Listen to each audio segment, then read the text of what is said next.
I'm Chair Brian Haggerty of the El Paso Community College Board of Trustees, opening this regular board meeting of October 20th, 2022. I want everybody to know that they can view this meeting through the EPCC YouTube channel, and you refer yourself to the link https://www.youtube.com/user/go-EPCC. I'd like to call this meeting to order, but before we get started, Dr. Amaya, will you lead us in the Pledge of Allegiance? No? Can't hear me?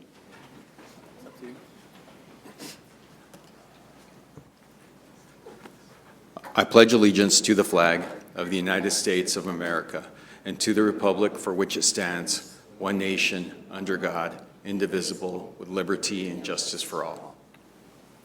Thank you. Pam, please call the roll. Mr. Uxer. Mrs. Robles is out this evening, Judge. Ms. Sanchez is going to be... She's on her way. Is on her way. Dr. Graham. Here. Ms. Nájera. Here. Ms. Pena. Present. Mr. Haggerty. Here. Okay, Pam, 1.4.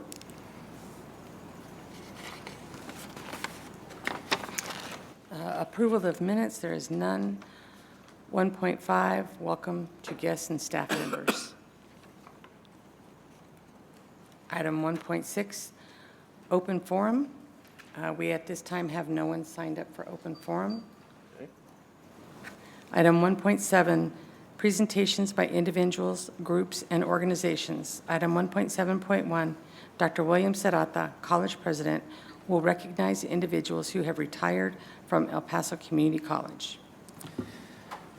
Chair Haggerty and members of the board, we have one retiree this evening, Dolores Salamon Tapia, Admissions and Registration Specialist for Dual Credit and Early College High Schools.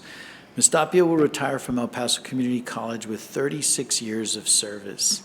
Ms. Tapia began her career at EPCC as a work study at what was known as the Career Center, and then after a year, she continued working as a work study and was hired as a full-time student assistant, one in counseling. Over the years, many colleagues saw her work ethic and efficiency and began to give her small projects or assignments because they knew she would get them done. Her curiosity and willingness to learn allowed her to gain knowledge and information from college areas, and this assisted in her moving her way up in various positions throughout the college. Ms. Tapia was hired in the intake area and later became admissions and a manager during her tenure there. She oversaw Northwest, Trans Mountain, Rio Grande, and the Valle Verde campuses at various times during her tenure. Looking for a change and a new way to assist students, Mrs. Tapia was asked to help in the new area of dual credit and early college enrollment. She began as she has been part of the team from the inception and was critical in maintaining the vast pace of enrollment in the area. During her tenure at EPCC, Ms. Tapia volunteered for various EPCC activities and committees, including serving as the Right and Responsibilities Representative and Vice President of the Classified Staff Association.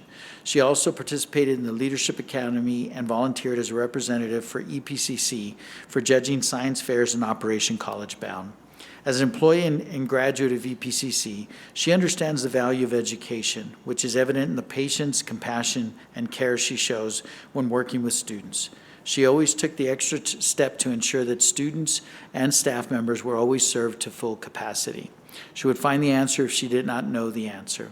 Her willingness to put in extra time and effort to help meet deadlines has demonstrated a commitment to excellence that we have depended upon. Ms. Tapia will be dearly missed in the Admissions and Registration Office. Dr. La Chica Chavez will always appreciate and be grateful that Ms. Tapia held off retirement before the pandemic to stay on and continue working through it so that no student or school would be left behind. She even waited until after Census Day to retire. Upon her retirement, she is looking forward to spending time with her 2 grandbabies and family.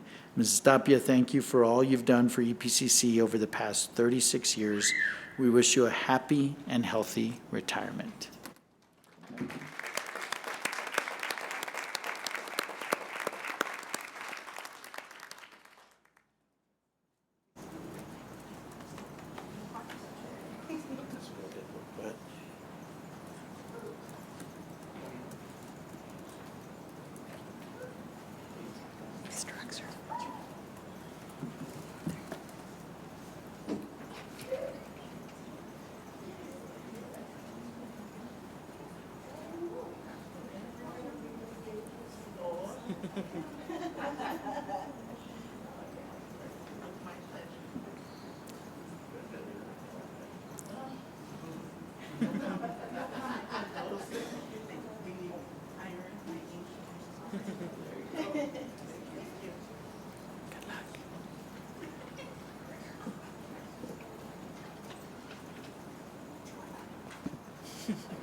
We can get it back on a consulting basis.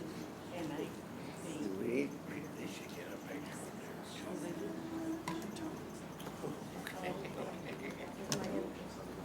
Jim too. Yeah, I see it. That's great.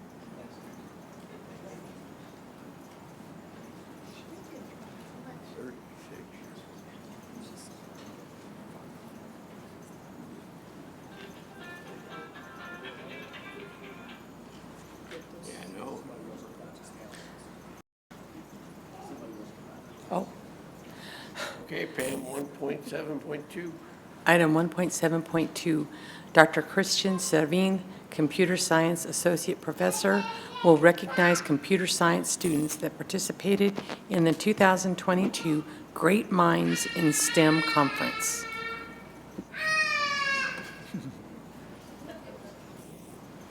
Chair Haggerty and members of the board, Dr. Servin came by my office to highlight his students, and it was such an accomplishment. I asked Dr. Servin to come and recognize those students in front of the board. So Dr. Servin, please.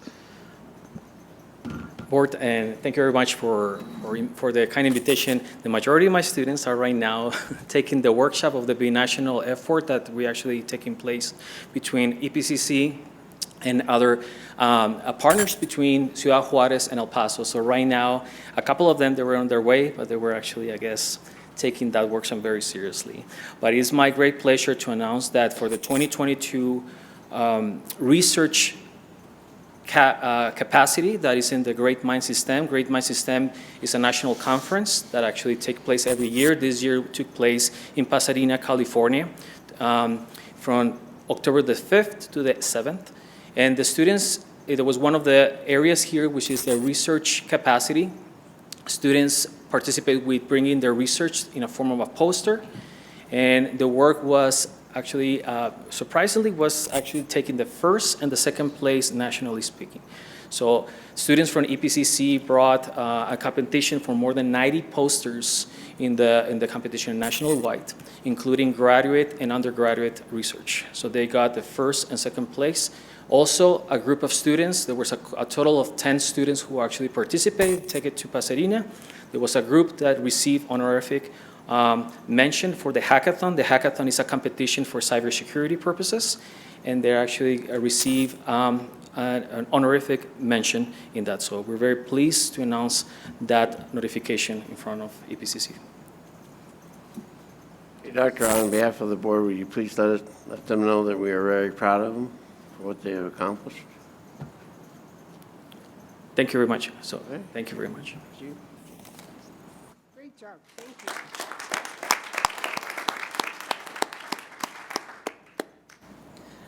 you. Point 7.3. Item 1.7.3, optional presentations will be made by the presidents of the Classified Staff Association, the Professional Staff Association, the Faculty Association, and the Student Government Association. Record, I'm it. I have to say something first. This is very embarrassing. Trustee Nahara, I'm sorry I didn't recognize you the other night. It's totally my fault. Very embarrassing. I beg your indulgence. Oh, it's okay. What I have to say tonight, this Faculty Senate asked me to address this issue, and then I asked a member of the Senate who was more knowledgeable on the issue to address the board about it.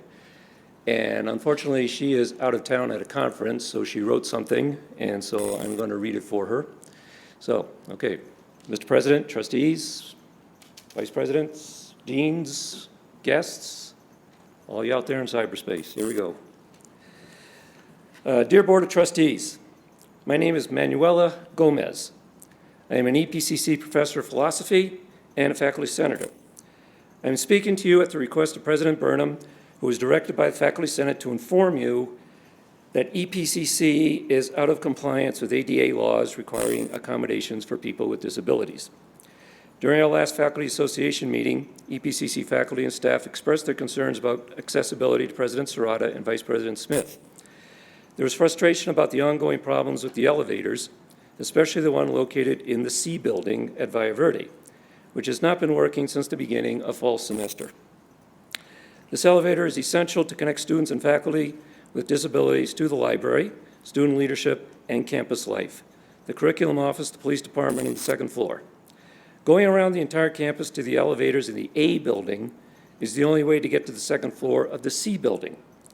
A student in a wheelchair reported it took him 40 minutes simply to go to the second floor to inquire about their student ID. Not to mention that ironically, the EPCC Center for Students with Disabilities is also located on the second floor.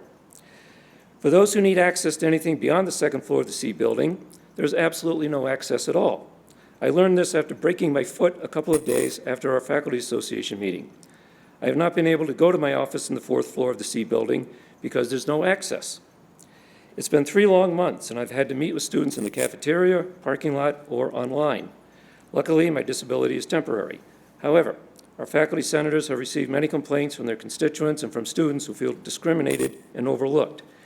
This is a letter that was sent to the Senate by a student.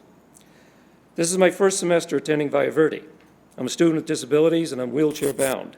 Unfortunately, I haven't been able to use the elevator in the C building because the elevator has been out of order since the first day of school. For me to have access to that building, I have to go around the whole school. Do you know when the elevator is going to be fixed? More on that later. This is a special need. Additionally, this is what was sent to the Faculty Senate by one of our faculty.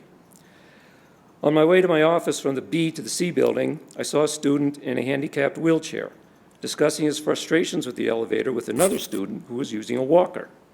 I'm not handicapped myself, but I have been on campus with a baby stroller. I know this issue has been brought up countless times, but with the elevator not working, the college could be on dangerous grounds here without being ADA compliant. Dean Pagel and Mr. Lovato have graciously kept Faculty Senate informed about the multiple issues with replacing the parts to fix the elevator that have been a constant problem for several years now. It is important to note, I was trapped in that same elevator with my students for several minutes back in 2019, and it's been under repair since. During our Faculty Association meeting, we were promised a replacement to that elevator. In the meantime, Faculty Senate is asking that EPCC provide equal opportunities for students and faculty to complete their educational goals through the provision of meaningful physical accommodations, not just virtual options based upon their individual disabilities. Thank you for your time. We look forward to a prompt resolution to this urgent matter. And speaking on that, I received an email, and I know whether it is, others did this morning, that it is hoped that the elevator will be operational tomorrow. So, thank you very much. Appreciate it. Mr. Lovato, doesn't the city inspect the elevators? Chair Haggerty, if we could have that discussion, maybe in executive session, if need be, or we could schedule it for a future meeting. Let's schedule. I have been in communication with Mr. Lobato. I would like to know why. So put it on the agenda for whenever we're going to have the next meeting, because There's been discussions. I don't get it. Yeah, there's been discussions that Mr. Gallardo, Mr. Lobato, and I have had where we've dealt with the contractors that recently did the work on the project, as well as the vendors that provided the elevators.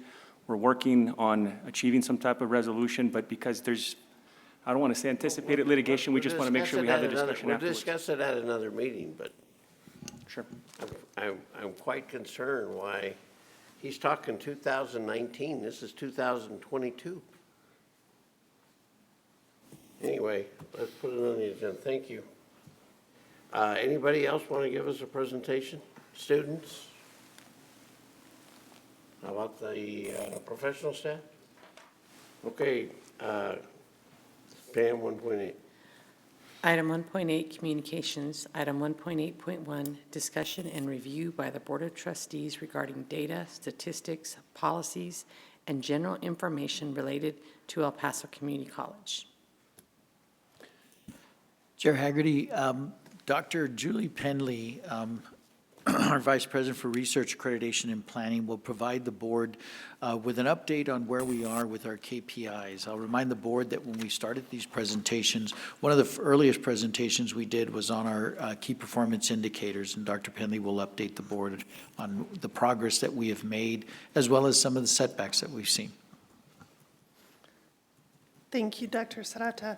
Good afternoon, everyone. So let's just jump right into it. As a quick refresher of what our KPIs are, we do currently track 16 key performance indicators ranging from enrollment through completion, not only for overall trends in the data over time, but also disaggregated by a number of demographic variables. And our KPIs are available to anyone to look at as they see fit or are interested. Anyone with an EPCC email can log into our intranet and access this at any time. We have set specific goals within Cabinet for each indicator, and tonight I am going to go over 4 of those. The first key performance indicator is enrollment, getting students to come to the college. The goal that Cabinet set was to return to pre-pandemic levels by the end of next academic year. And the ellipse in the center of the screen highlights our target that we are looking at. A couple things to point out on this slide. The fall 22 data is off to the side on the right side of the screen. It's not represented in the chart itself. This is because enrollment, believe it or not, is still ongoing. We have our census date for our mini-mester 2 next week. And we also have our intersession, which will begin shortly after the end of the traditional fall semester. So that data is not locked in. So I put it off on the side, but it is still an interesting and important piece of data to focus on. And what you'll see, even though the fall 22 data is not yet complete, is we are ahead of where we were last fall, 2021. So that is very good news. The spring data, we have some work to do there. Registration has begun for the spring 2023 semester. Obviously, early days of that process. But looking at where we are today with spring registration compared to the same point in time for previous semesters, we are on track to exceed previous spring semester enrollment. So it's looking good, but we're not done yet. So looking at overall data is interesting, and it gives you a general look at where we are, but it is often more telling to dive a little bit deeper, and this will help reveal any equity gaps in our student success data. And this slide shows some of the common ways that we break down our key performance indicators by enrollment status, part-time, full-time, by gender, and by first-generation status. And what you will see is that big blue line at the top for spring 2020. I don't have to remind anybody what happened in spring 2020 and how it impacted student enrollment, but we're using that semester as a benchmark for what came after. And looking down in the table, going down row by row, you'll see that the percentages in each category are fairly similar, fairly stable across semesters, even after the pandemic as we have come out. So the pattern of student enrollment is largely unchanged. Obviously, the enrollment number itself, we still have a lot of work to do. The next KPI I wanted to talk about is the focus on CTE versus academic enrollment. Of course, career technical education are those programs that prepare a student to immediately enter the workforce. Our certificate programs fall into that category, as do our health occupation programs, many of our information technology programs, accounting, teacher education, things like that. Academic programs are those programs that are designed to give students a strong foundation to transfer to a four-year program and beyond. Things in the academic realm would include English, biology, psychology, and so forth. And we've always had an obvious difference in enrollment. Historically, EPCC students tend to gravitate towards the academic programs. But in recent years, that gap between academic and CTE enrollment has gotten wider and wider. And so Cabinet is looking at a slight adjustment to that ratio, bringing it a little bit narrower to a 20-80 ratio, 20% of our students enrolling in CTE programs, 80% in academic enrollment. And you can see that we are gradually starting to make shifts in those numbers, very small shifts, but consistent shifts nevertheless. Mr. Exer. I hate to interrupt, maybe I missed it, but what was the rationale for a 20-80 ratio? So again, in the past, we had seen a larger gap, and I don't have that number off the top of my head. I want to say something closer to 30-70. And so rather than shooting that high, we wanted to create maybe a stretch goal. Closing the gap, you can see historically we've had trends, 12% CTE enrollment, as low as 10% CTE enrollment. So we're still shooting for a little bit higher enrollment in CTE programs, but we wanted to establish a short-term goal, and that's where the 2080 came in. I'm just curious, what is our emphasis then, say if that's our goal? What is our recruiting or focus interest in trying to get people to declare one way or the other? And if that's the case? So a couple different things. We have had a number of new CTE programs. In fact, most of our communications with SAC-COC in terms of developing new programs, they've all been CTE, echocardiography, several certificate programs.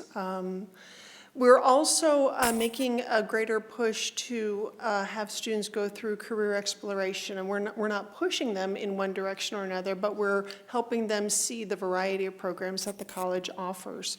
We also have been the recipient of some coordinating board grants with Texas Reskilling and Upskilling to encourage that immediate entry into the workforce that our community seems to be interested in. It was probably a contribution to the numbers being lower earlier because we didn't have the facilities and the equipment that we have now. Absolutely right. I would be absolutely remiss and embarrassed if I didn't highlight all of the work that the board has supported with the new buildings and the master plan to make our facilities up to par with what our students and our community expect and what they've seen in their high school exposure perhaps, and then P-TECs, some of that expansion as well.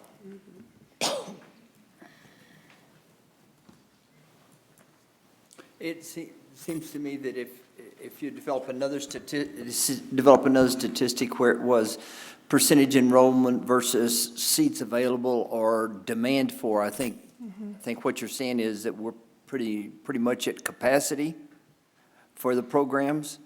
So, that begs the question of why don't we fund it more? Or, our focus is there, but why would that, the focus then apropos to something that we may see later in terms of the proposed budget deal that we could enforce the need to put more money somewhere else. I mean, it doesn't do us any good to go for a 20% ratio when we're at capacity or, and you don't increase by one. If you want to add to a program, you've got to have an instructor and 14 or 15. It's step increments, not unit increments. So it, you know, it would be interesting if we knew where these CTE programs were, participation versus capacity. Absolutely, absolutely. And that may be another presentation. You got it. Next week, next month? Oh, y'all are going to get tired of me, but sure. But beginning to speak to Mr. Uxer's question, looking at where the enrollment patterns are, one of the things that is available in our dashboards in Power BI that I am not presenting here is we can drill down into the program level and find out which specific programs we're seeing changes in enrollment. We can even go a step up and look at discipline level. Some disciplines have multiple programs available. So we're doing some more work. We're also doing some more work in my division to look at the final completion rather than a general top level within multiple programs within a department or a discipline, what the completion trends look like. So we're getting there. Within part-time, full-time status, this does not represent the columns downward. So we're not looking at where our part-time students enrolling, where our full-time students enrolling. We're going across the rows to look at all of our student enrollment. Where do they fall based on part-time, full-time status, and based on CTE versus academic enrollment? Again, we're seeing very consistent trends. We're seeing a very slight shift on gender, though, that slightly more males and slightly more females are choosing that CTE route, which is what we saw in the overall numbers. So we are beginning to see the fruits of that work with the master planning, with the intentional program development and program monitoring. And then this slide is interesting, not for what it might appear on the surface, but what a little bit deeper look tells us. And again, we're looking at spring of 20 as our defining semester, if you will. And again, looking across to look at total student enrollment.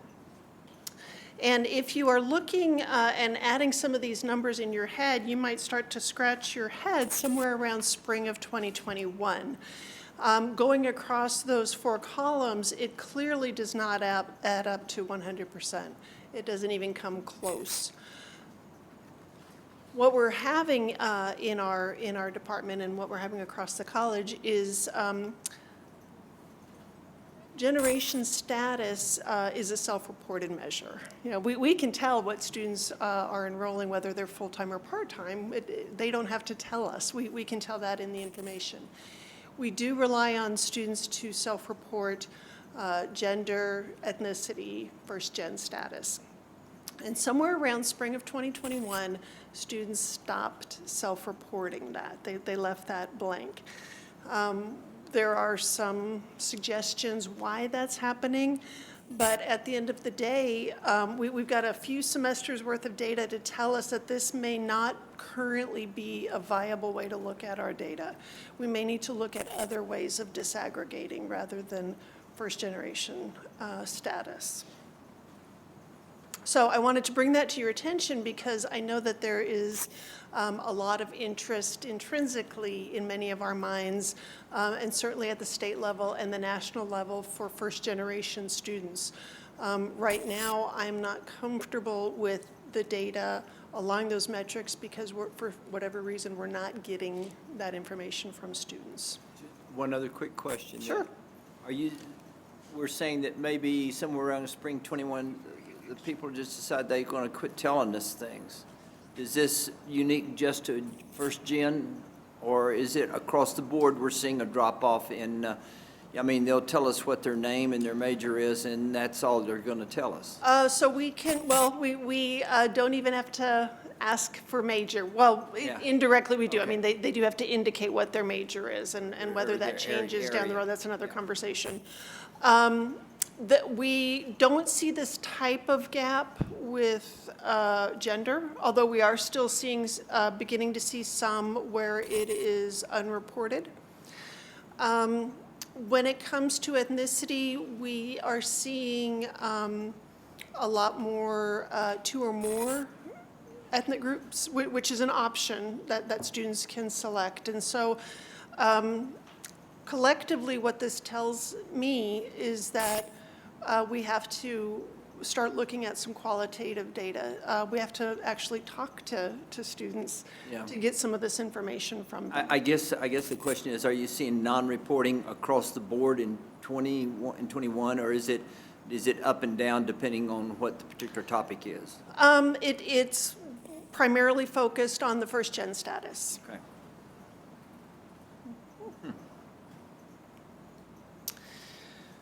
So moving along, we talked about enrollment. We talked about how students are enrolling. Now we're talking about retention. And again, for clarification, retention is year to year. So from fall to the next fall or from spring to the next spring. If we were looking at an immediate semester from fall to spring, that would be persistence, but we're focusing on 1 year.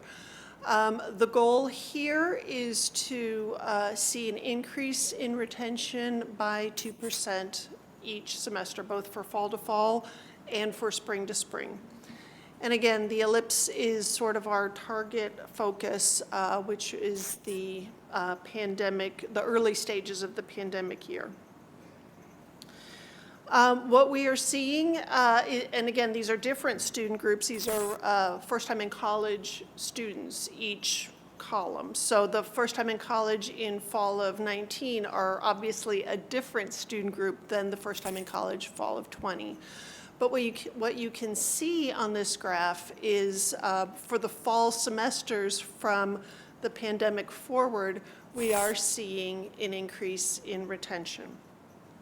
And we've got the 2 semesters. And again, fall 2022, that data is not yet locked in, but it does suggest that we will see another increase in retention compared to previous FTIC falls. Spring, we don't have as many semesters to compare to, obviously. We've got spring of 20 cohort and the spring of 21 cohort. And we do see a significant retention in that group, but we don't have the spring of 22 yet because their retention semester will be spring of 23. So far, so good? Yes. Okay. So this may be a time where looking a little bit more deeply will help clarify it. Again, we've got the spring 20 semester highlighted, and the brackets here represent the like semesters. Again, comparing spring of 20 to spring of 21 in purple. We've got fall of 20 to fall of 21 in teal on the right-hand bracket. And we are very consistently meeting, and in some cases exceeding, that 2% spike or bump in retention that we are hoping for. There is a slight, among males, we have a 1% retention increase, but we are still showing increases,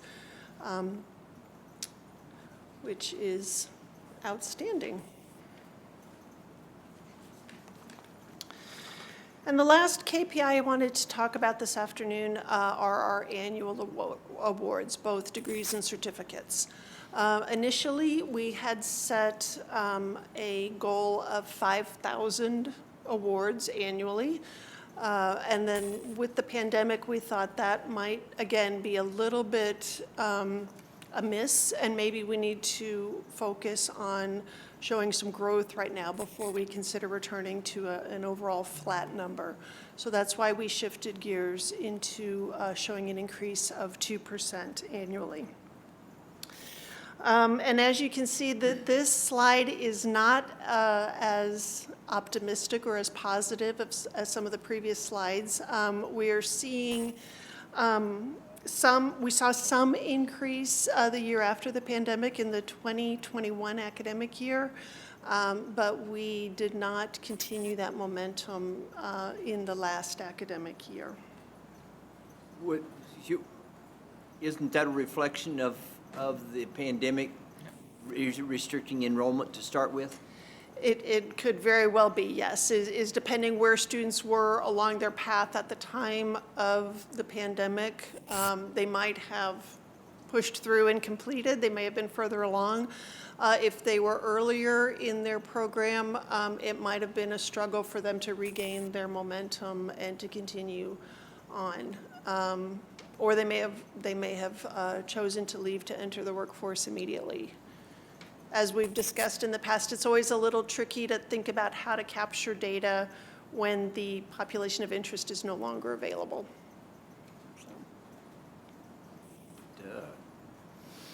But even though this slide may give you pause, there is still some good news here. And where we are seeing increases are the number of part-time students who are earning degrees. We do see that 2% coincidentally increase every academic year.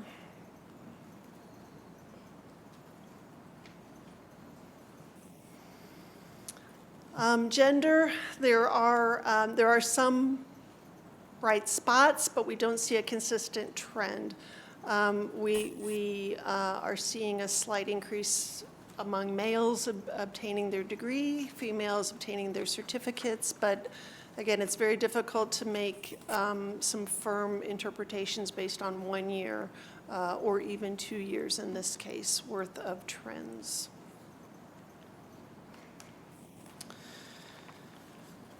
And finally, the percentage of awards based on first-gen status, keeping in mind everything I just said about the decline in self-reported data for this metric. But going back to what Mr. Uxer pointed out earlier, we started to see the decline in that reporting in 2021. So it is unlikely that this data reflects that decline. In other words, students were already in the pipeline, were close to completion. So I don't anticipate that this number reflects, is related in any way to that dropping variable. And that is my presentation for this afternoon. Are there any other questions or comments? Are you kidding? All right. Thank you. Appreciate it. Dr. Savannah, better come on back. See you have your students. Come on back up. Thank you, Chair.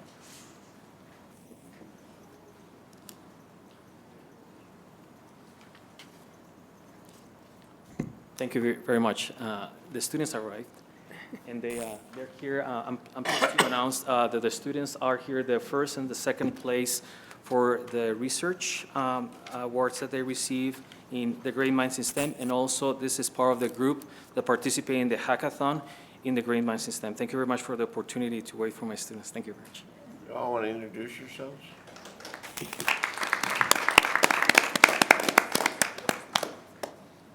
My name is Eduardo Menendez, and I'm a computer science student. Good afternoon. My name is Alejandro Rodriguez. I'm CS student, and I'm part of the PLTL team here at the EPCC. Hello, my name is Paola Alvarado, and I'm a CS student as well. Good afternoon. My name is Fernando Munoz. I participated in the research poster competition and got second place. Good afternoon. My name is Diego Peña. I'm also a computer science major.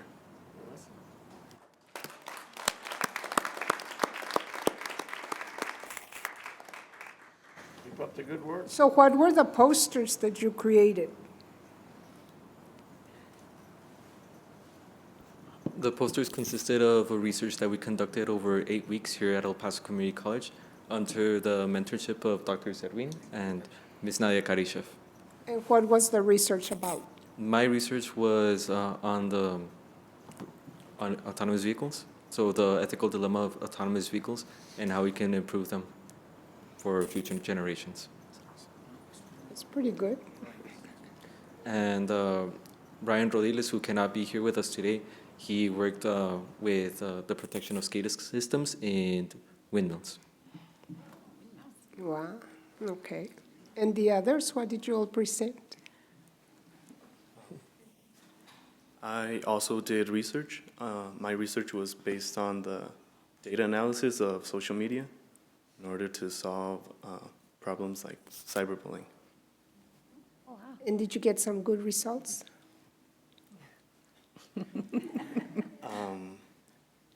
We created, we had some good advance, but we have plans for the future for the research. Well, could you hurry, because we have a lot of bullying all over the place. Thank you. What else? If I make a small comment, Board, this was developed in a very short amount of time, which is 8 weeks. At EPCC, we have an affinity research group. This research was sponsored partially by the CASI Alliance. It's an Alliance for Hispanic Association as well. This is one of the partnerships that we have with the University of Texas in El Paso in computer science programs. The research that the students developed is an outstanding cutting-edge research that not only focus in the computer science perspective, but as you already know, this has an impact in social sciences, and they have ethical representations and also ethical responsibilities in the software that we design. So the many people who reach out to the students in the Great Mind Systems, they were out in shock because this has something to do.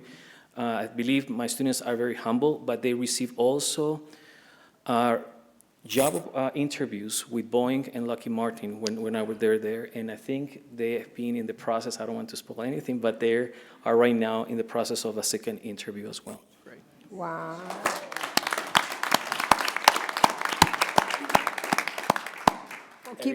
Have you talked to them, Doctor, about donating some money to your program, or? The students joke around this thing because when I tell them when they graduate and they receive this honorous, I guess, compensation, please send us a check to the Computer Science Club.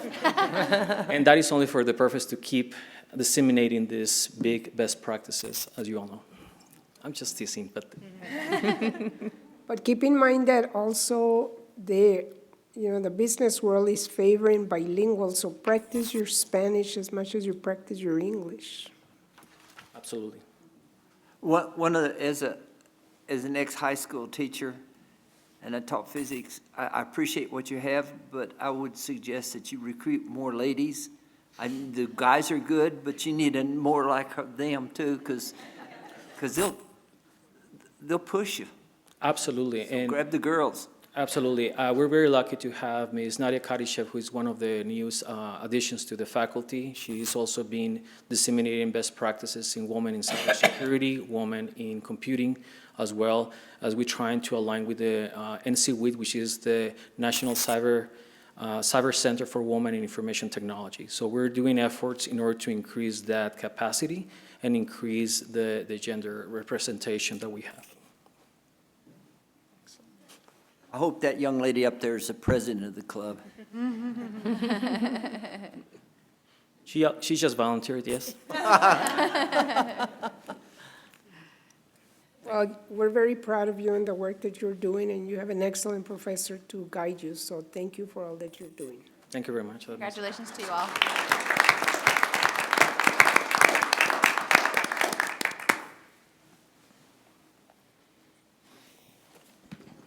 At one point in time. Item 1.9, Board of Trustees Business. Item 1.9.1 through 1.9.3 will be discussed after executive session.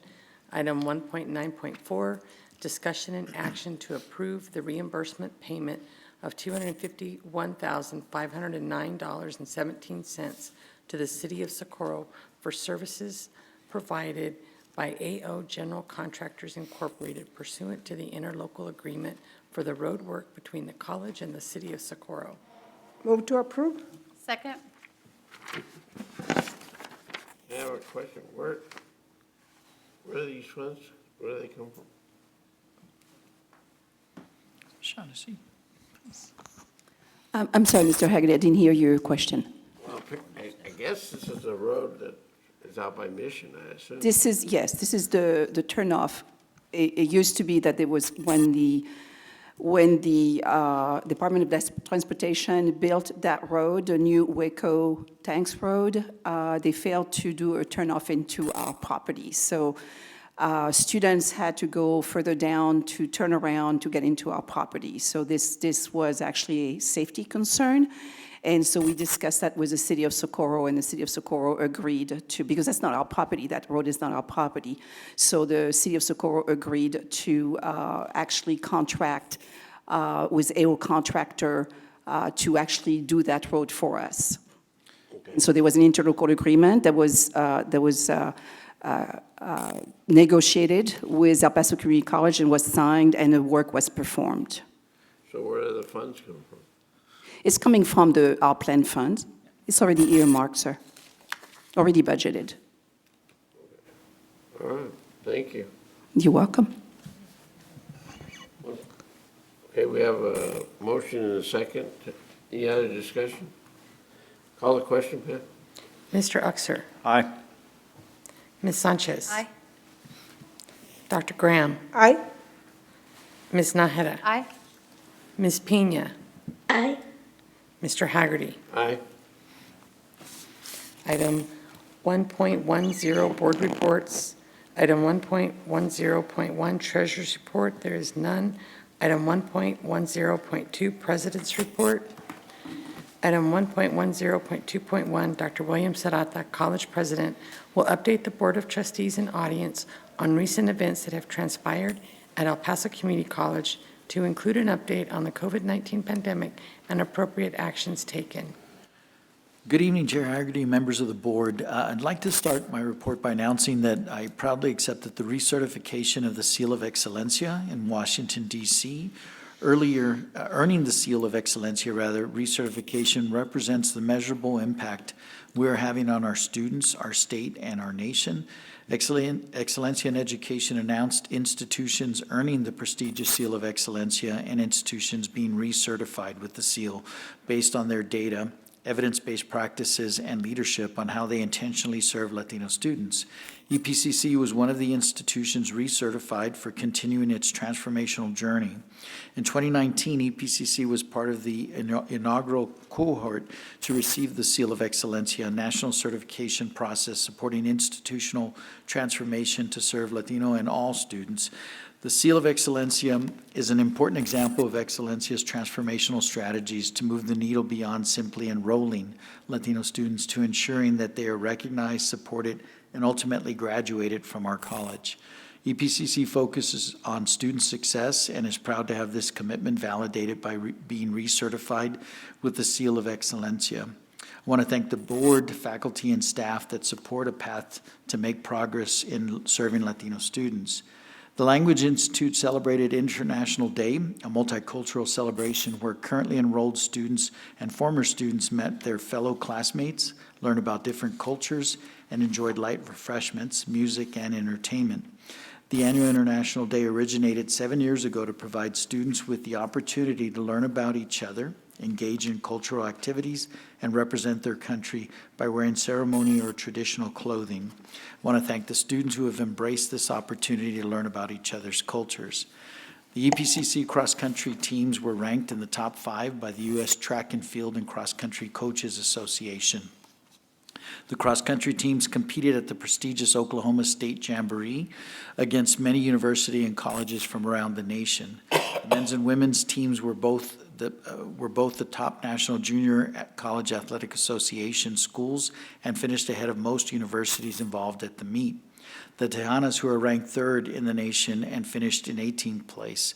They were led by reigning national champion Faith Niati and Alondra Valles. Congratulations on this great achievement, Tejanas.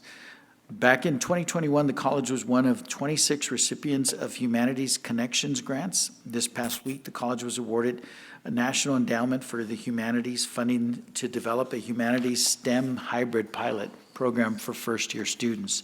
This program will partner with the First-Year Experience Program to conduct a 2-week summer bridge program to prepare students for revamped interdisciplinary curriculum. We're excited to see how this program will encourage students to explore the humanities and STEM fields, develop professional skills, and receive proper guidance to choose their academic path. A big thank you to the faculty of English, Math, and Biology departments for developing this great program for our students.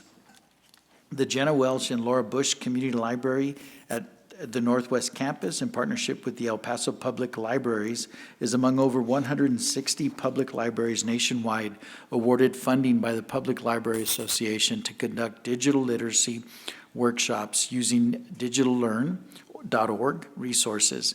The PLA Digital Literacy Workshop incentive, supported by AT&T, supports libraries of all sizes to conduct digital literacy training in their communities and help close the digital divide. This grant will upskill and reskill the youth and adult workforce with digital literacy, including basic internet, email, computer, video conferencing, and cybersecurity, which are critical skills to get appropriate and needed jobs. The free digital literacy program will focus on career and work skills for adult learners, caregivers, immigrant teenagers, low-income parents, and families in our community. The Jenna Welsh and Laura Bush Community Library will help patrons utilize these resources in upcoming workshops that will be conducted in both English and in Spanish at the community library from October through February. Kudos to head librarian Laura Lee Ambris for being a part of this initiative that will transform many lives. Since the last board meeting, I've participated in over 50 virtual and/or in-person meetings, including 6 Texas Association of Community College meetings, which included 2 TAC officer meetings, a discussion on the Texas Commission on Community College Finance potential funding, a TAC Legislative Committee meeting, a TAC reception and recognition of the work completed by the Texas Commission on Community College Finance, and finally a TAC quarterly board meeting. As I attended the Excelencia Fall Convening in Washington, D.C., participated in a meeting with Microsoft representatives and regional leaders from the Central Washington location, including Dr. Sarah Thompson Tweedy, the president of Big Bend Community College.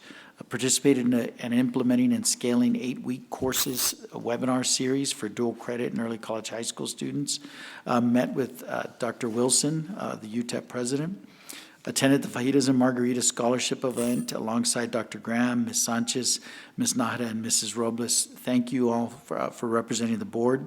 Kudos to Dr. Dolores Gross and the foundation staff members for a great event. And thank you, foundation donors, for joining us in this great event to support EPCC students. I met with Dr. Brian McCall, the Chancellor of the Texas State University System.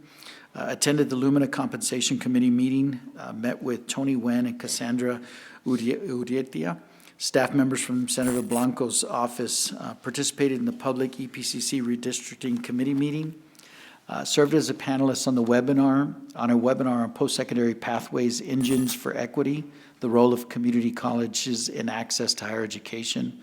Attended a humanities discussion where Dr. Maurice Jarasuria, the UTEP professor of English and current Humanities Texas board member, led a discussion with Mr. Eric Lupfer, Executive Director of Humanities Texas, and Brandon Johnson, Director of the New Mexico Humanities Council, about the mission and work of the state councils. Attended the Texas Association of Schools of Arts, TASA, conference at the El Paso Museum of Art, where I had the pleasure of making some opening remarks. I'd like to thank Professor Isadora Stowe for coordinating the event and serving as the TASA conference chair. I'll conclude my report by providing a COVID update. Fortunately, we continue to see a downward trend in daily cases. We're currently averaging 60 cases per day, which is just slightly higher than the 46 cases we averaged the prior 2-week period.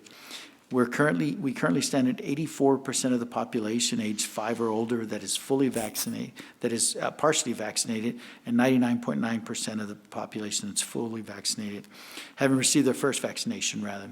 The 7-day average hospitalization rate is now reported. It currently stands at 1%. To summarize, our daily cases continue to see a downward trajectory, currently averaging 60 per day. Vaccinations continue to slowly increase.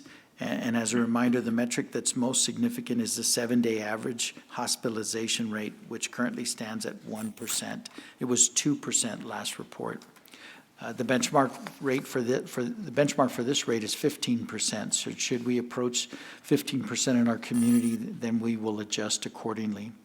My recommendation continues to be that we continue to move forward in phase 4 of our return to campus plan, which we've been in since Monday, August 15th.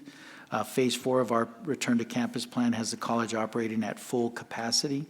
We will continue to monitor the data and keep the Board of Trustees informed of any recommended changes for your consideration.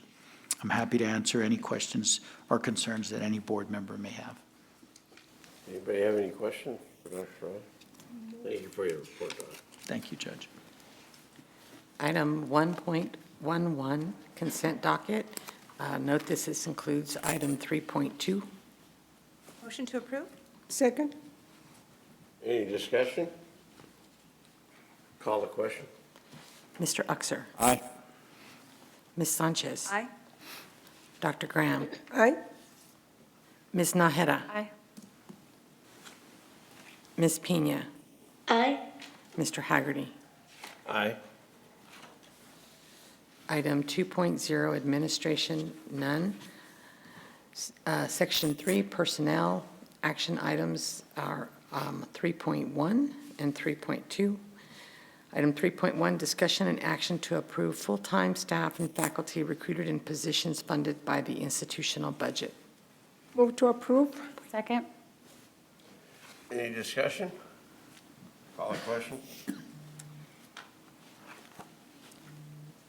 Mr. Uxer. Aye. Ms. Sanchez. Aye. Dr. Graham. Aye. Ms. Naheda. Aye. Ms. Pena. Aye. Mr. Haggerty. Aye.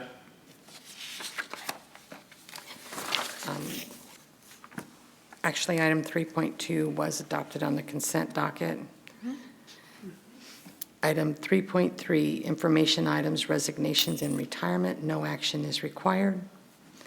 Section 4, financial services. Item 4.1, discussion and action on the approval to award a contract to Speedy Buck Incorporated to provide automated teller machine services throughout the college facilities. Motion to approve? Second? Any discussion? Call the question. Mr. Uxer. Aye. Ms. Sanchez. Aye. Dr. Graham. Aye. Ms. Naheda. Aye. Ms. Pena. Aye. Mr. Haggerty. Aye. Item 4.2, discussion and action on the approval to award a contract with TASAS on solid grounds to provide on-site food and beverage services on a concession basis at the Valle Verde campus. Move to approve? Second? Any discussion? Call the question. Mr. Uxer. Aye. Ms. Sanchez. Aye. Dr. Graham. Aye. Ms. Naheda. Aye. Ms. Pena. Aye. Mr. Haggerty. Aye. Item 4.3, discussion and action on the approval of a contract with El Paso Snacks Company to provide district-wide vending machine services. Move to approve? Second? Any discussion? Call the question. Mr. Uxer. Aye. Ms. Sanchez. Aye. Dr. Graham. Aye. Ms. Naheda. Aye. Ms. Pena. Aye. Mr. Haggerty. Aye. Item 4.4, discussion and action on the approval of a contract extension with GovernmentJobs.com Incorporated, doing business as NeoGov, to continue to provide a web-based solution for recruitment, applicant tracking, position description, and performance management in an amount not to exceed $68,950. Move to approve? Second? Any discussion? Call the question. Mr. Uxer. Aye. Ms. Sanchez. Aye. Dr. Graham. Aye. Ms. Naheda. Aye. Ms. Pena. Aye. Mr. Haggerty. Aye.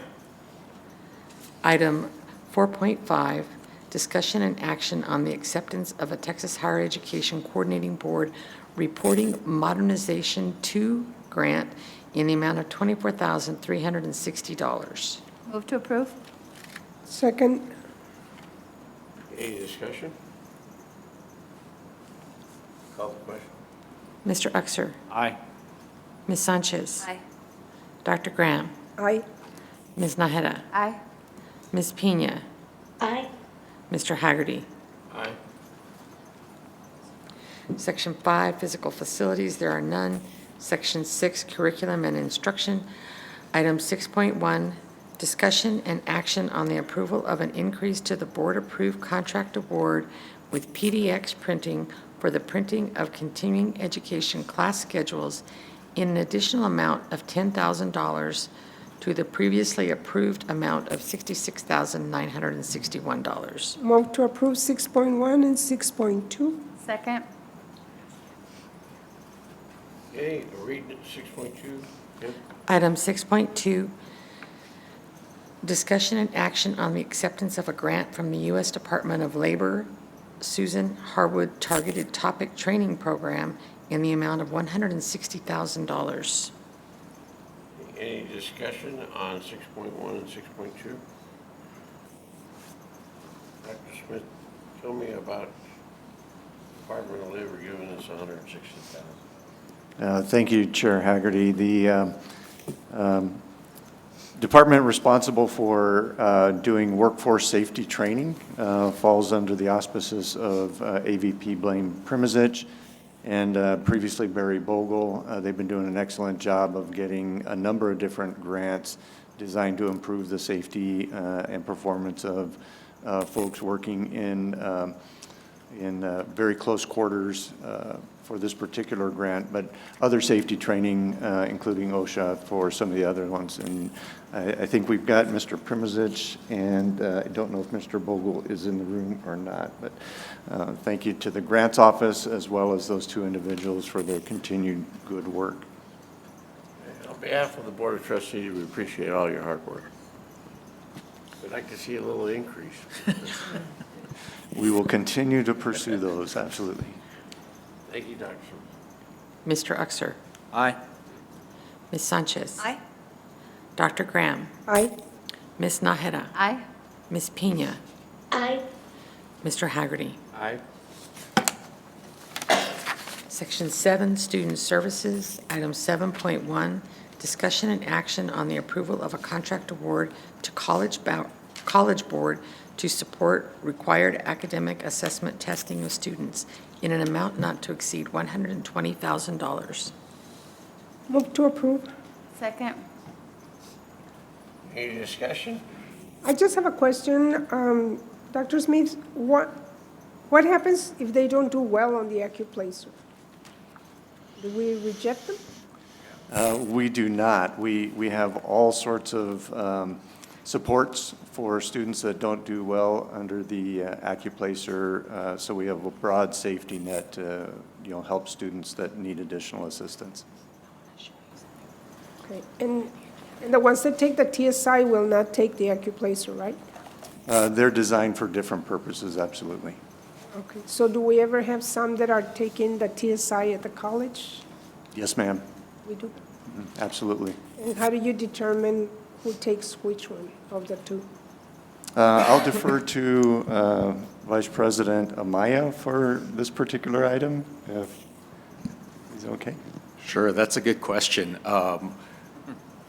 We're referred, the students get referred to us. I'm sure we follow some procedure to know which tests they're required to take. Our testing services are experts in that area, so we know the majority of our students are going to need the TSI, or TSIA2 test, which is the new one, and so we direct them that way. But we're able to vet what tests they need to take. And then if they don't do well on one, do you give them the other one? Not that I'm aware of. So they're required to have specific tests. So there's different requirements to show that they're college ready, right? One of them is the TSI exam. Others is that they pass certain classes that they've previously taken in high school. But I'm not aware of them taking one test and then testing in the other, unless they're changing maybe career paths. Dr. Graham, generally, all of our students take the TSIA2 Oftentimes, they do that in the high schools as well, in preparation for getting ready for dual credit in many cases. The Accuplacer test is generally used for language placement, language skills placement. Okay, thank you. Any other discussion? Call a question. Mr. Uxer? Aye. Ms. Sanchez? Dr. Graham? Aye. Ms. Naheda? Aye. Ms. Pena? Aye. Mr. Haggerty? Aye. Item 7.2, discussion and action on the approval of a continuing education tuition rate for a revised course. Move to approve. Second? Any discussion? Just a comment that that's a huge drop in the tuition. Dr. Graham, we are thrilled to bring you a tuition decrease rather than an increase. Yeah, this particular course was dramatically changed, including a large number, reduction in the number of hours offered. So we're happy to bring the taxpayers lower cost classes. But I noticed it. Thank you. Thank you. Any other discussion? Call a question. Mr. Uxer? Aye. Ms. Sanchez? Aye. Dr. Graham? Aye. Ms. Naheda? Aye. Ms. Pena? Aye. Mr. Haggerty? Aye. Section 8, Community Services, there are none. Would the board like to go into executive session at this time? Yes, ma'am. Okay. Executive and closed session. The Board of Trustees may conduct an executive or closed session pursuant to Chapter 551 of the Texas Government Code for one or more of the following reasons: consultation with its attorney to seek or receive legal advice, or consultation regarding pending or contemplated litigation, or for any purpose authorized by law, discussion about the value or transfer of real property, discussion about a prospective gift or donation, consideration of specific personnel matters, discussion about security, personnel or devices, or discussion of certain economic development matters. The board may also announce that it will go into executive session on any item listed on this agenda if the subject matter is permitted for a closed session by provisions of Chapter 551 of the Texas Government Code. Any vote regarding these items shall be taken in open session. Item 1.3.1, discussion with legal counsel regarding an employee in the physical plant department pursuant to Section 551.074 of the Texas Government Code. Item 1.3.2, discussion with legal counsel regarding yearly Title IX report and related matters in accordance with Section 551.071 of the Texas Government Code. Item 1.3.3, discussion with legal counsel regarding proposed incentive payments to eligible employees pursuant to Section 551.074 of the Texas Government Code. The time is 5:52 p.m. and the board is now in executive session. Okay, we are back out of executive session to the regular board meeting. Pam, read 1.3.1 and 1.3.2. Yes, sir. Item 1.3.1, discussion. Oh, Okay, I'm sorry. that's right. 1.9.1 and 1.9.2. All right. Item 1.9.1, under Board of Trustees Business, discussion and take possible action regarding an employee in the physical plant department. No action.